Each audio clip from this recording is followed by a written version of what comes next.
ಬೋವಿ ನಿಗಮದ ಹಗರಣ ಸಂಬಂಧ ಜೀವ ಆತ್ಮಹತ್ಯೆ ಕೇಸಿನಿದೆ.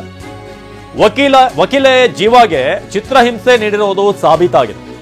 ವಕೀಲೆ ಜೀವಾಗೆ ಚಿತ್ರಹಿಂಸೆ ಕೊಟ್ಟಿರುವಂತ ಸಾಬೀತಾಗಿದೆ. ಹೈಕೋರ್ಟ್ಗೆ ತನಿಖಾ ವರದಿಯನ್ನ ಸಲ್ಲಿಸಿರುವಂತಹ ಎಸ್ಐಟಿಯಿಂದ 2300 ಪುಟಗಳ ವರದಿಯನ್ನ ಸಲ್ಲಿಕೆ ಮಾಡಲಾಗಿದೆ. ಇನ್ನು ಈ ವರದಿಯಲ್ಲಿ ಡಿವೈಎಸ್ಪಿ ಕನಕಲಕ್ಷ್ಮಿ ಜೀವಾಗೆ ಕಿರುಕುಳ ನೀಡಿದ್ದಾರೆ, ಚಿತ್ರಹಿಂಸೆ ನೀಡಿರುವುದು ಸಾಬೀತಾಗಿದೆ ಅಂತ ವರದಿ ಇದೆ.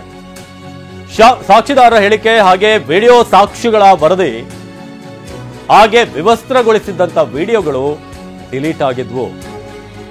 ಎಫ್ಎಸ್ಎಲ್ ಮೂಲಕ ಡಿಲೀಟ್ ಆಗಿದ್ದಂತ ವಿಡಿಯೋನ ರಿಟ್ರೀವ್ ಮಾಡಲಾಗಿದೆ. ಡೆತ್ ನೋಟ್ ನಲ್ಲಿ ಬರೆದಿದ್ದಂತ ಬಹುತೇಕ ಆರೋಪ ಸಾಬೀತಾಗಿದೆ. ತನಿಖೆ ನಡೆಸಿ ವರದಿಗೆ ಡಿಸೆಂಬರ್ನಲ್ಲಿ ಸೂಚನೆ ನೀಡಲಾಗಿತ್ತು ಹೈಕೋರ್ಟ್ ಕಡೆಯಿಂದ. ಹೈಕೋರ್ಟ್ ಸೂಚನೆಯಂತೆ ಎಸ್ಐಟಿಯಿಂದ ಈಗ ವರದಿ ಸಲ್ಲಿಕೆ ಆಗಿದೆ. ತನಿಖಾ ತಂಡದ ವರದಿಗೆ ಮೆಚ್ಚುಗೆ ವ್ಯಕ್ತಪಡಿಸಿದಂತ ಹೈಕೋರ್ಟ್ ಬನಶಂಕರಿ ಠಾಣಾ ವ್ಯಾಪ್ತಿಯಲ್ಲಿ ನವೆಂಬರ್ 22ನೇ ತಾರೀಕು ಜೀವ ಅವರ ಆತ್ಮಹತ್ಯೆ ಆಗಿತ್ತು. ಕಳೆದ ವರ್ಷ ಡಿವೈಎಸ್ಪಿ ಕನಕಲಕ್ಷ್ಮಿ ಕಿರುಕುಳದ ಬಗ್ಗೆ ಡೆತ್ ನೋಟ್ನಲ್ಲಿ ಜೀವ ಅವರು ಬರ್ಕೊಂಡಿದ್ರು. 13 ಪುಟಗಳ ಡೆತ್ ನೋಟ್ನಲ್ಲಿ ಬರೆದಿದ್ದಂಥ ವಕೀಲೆ ಜೀವ ಬನಶಂಕರಿ ಠಾಣೆಯಲ್ಲಿ ದಾಖಲಾಗಿದ್ದಂಥ ಕೇಸ್ ಎಸ್ಐಟಿಗೆ ವರ್ಗಾವಣೆ ಮಾಡಲಾಗಿತ್ತು. ಸಿಬಿಐ ಅಧಿಕಾರಿಗಳನ್ನ ಒಳಗೊಂಡಂತೆ SIT ರಚಿಸಿದಂಥ high court March 11ರಂದು DYSP Kanakalakshmi ಬಂಧಿಸಿ ವಿಚಾರಣೆ ನಡೆಸಿದಂಥ ಎಸ್ಐಟಿ ಸದ್ಯ ತನಿಖೆ ಪೂರ್ಣಗೊಳಿಸಿ ಎಸ್ಐಟಿಯಿಂದ ಅಂತಿಮ ವರದಿಯನ್ನ ಸಲ್ಲಿಕೆ ಮಾಡಲಾಗಿದೆ. ಪ್ರದೀಪ್ ಈ ಬಗ್ಗೆ ಹೆಚ್ಚಿನ ಮಾಹಿತಿಯನ್ನು ನೀಡ್ತಾರೆ. ಪ್ರದೀಪ್, ಈಗ ಜೀವ ಅವರ ಈ ಸಾವಿನ ವಿಚಾರಕ್ಕೆ ಸಂಬಂಧಪಟ್ಟ ಹಾಗೆ ಡೆತ್ ನೋಟ್ ಹಲವಾರು ಕಥೆಯನ್ನು ಹೇಳ್ತಾ ಇತ್ತು. ಸತ್ಯವನ್ನ ಹೇಳದಂತಹ ವಿಚಾರವನ್ನು ಅವರು ಡೆತ್ ನೋಟ್ನಲ್ಲಿ ಹೇಳುವ ಮೂಲಕ ಒಂದು ಪ್ರಯತ್ನವನ್ನು ಪಟ್ಟಿದ್ರು. ಅದಾದ ನಂತರ ತನಿಖೆ ಯಾವ ರೀತಿಯಾಗಿ ಸಾಕ್ತು, ಜೊತೆಗೆ ಡಿವೈಎಸ್ಪಿ ಕನಕಲಕ್ಷ್ಮಿ ಪಾತ್ರ ಈ ಒಂದು ಕೇಸ್ನಲ್ಲಿ ಹೇಗಿದೆ ಅಂತ. ಅವಿನಾಶ, ಬೋವಿ ನಿಗಮದಲ್ಲಿ ನಡೆದಿದ್ದಂತಹ ಕೋಟ್ಯಾಂತರ ರೂಪಾಯಿ ವ್ಯವಹಾರ ಸಂಬಂಧ ಸಿಐಡಿ ಅಧಿಕಾರಿಗಳು ತನಿಖೆಯನ್ನು ನಡೆಸ್ತಾ ಇದ್ರು. ಈ ತನಿಖೆಯಲ್ಲಿ ಜೀವ ಅಂತ ಏನಿದ್ದಾರೆ, ಈ ಒಂದು ಯುವತಿಯನ್ನ ವಿಚಾರಣೆಗೆ ಕರೆದಾಗ ಡಿವೈಎಸ್ಪಿ ಕನಕಲಕ್ಷ್ಮಿ ಅವರು ಕಿರುಕುಳವನ್ನ ನೀಡಿದ್ರು, ನನಗೆ ಚಿತ್ರಹಿಂಸೆಯನ್ನ ನೀಡಿದ್ರು ಅಂತ ಹೇಳಿ ಆಕೆ ನವೆಂಬರ್ 22ರಂದು 13 ಪುಟಗಳ ಡೆತ್ ನೋಟ್ ಅನ್ನ ಬರೆದು ಆತ್ಮಹತ್ಯೆಯನ್ನ ಮಾಡ್ಕೊಂಡಿದ್ರು. ಈ ಒಂದು ಸಂಬಂಧ ವಕೀಲರ ಸಂಘ ಹೈಕೋರ್ಟ್ಗೆ ಮೊರೆ ಹೋಗಿತ್ತು ಸಿಬಿಐ ತನಿಖೆ ಕೊಡಬೇಕು ಅಂತ.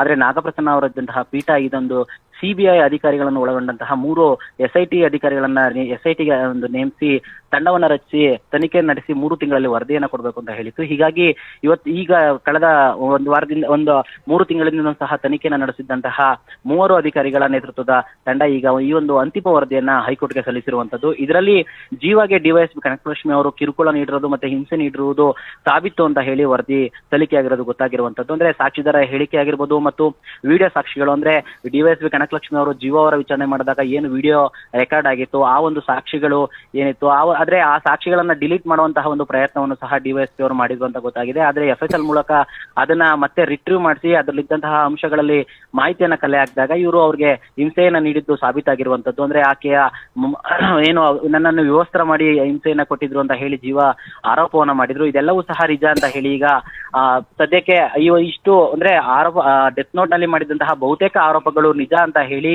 ಅಧಿಕಾರಿಗಳ ಎಸ್ಐಟಿ ತಂಡ ಈಗ ಹೈಕೋರ್ಟ್ಗೆ ಅಂತಿಮ ವರದಿಯನ್ನ ಸಲ್ಲಿಸಿದೆ. ಇನ್ನು ಈ ಒಂದು ಪ್ರಕರಣಕ್ಕೆ ಸಂಬಂಧಪಟ್ಟಂತೆ ವಿಚಾರಣಾ ನ್ಯಾಯಾಲಯಕ್ಕೆ ಚಾರ್ಜ್ ಶೀಟ್ ಅನ್ನ ಸಲ್ಲಬೇಕಾಗಿದೆ. ಇದಕ್ಕೆ ಚಾರ್ಜ್ ಶೀಟ್ ಸಲ್ಲಿಸೋಕೆ ಸರ್ಕಾರದ ಅನುಮತಿ ಬೇಕಾಗಿದೆ. ಯಾಕಂತ ಹೇಳಿದ್ರೆ ಡಿವೈಎಸ್ಪಿ ಕನಕಲಕ್ಷ್ಮಿ ಅವರು ಸರ್ಕಾರಿ ಅಧಿಕಾರಿ ಆಗಿರೋದ್ರಿಂದ ಸದ್ಯಕ್ಕೆ ಹೈಕೋರ್ಟ್ ಮಾನಿಟರಿಂಗ್ ನಲ್ಲಿ ತನಿಖೆ ನಡೀತಾ ಇರುವಂತದ್ದು. ಅವಿನಾಶ್, ಧನ್ಯವಾದ ಪ್ರದೀಪ್.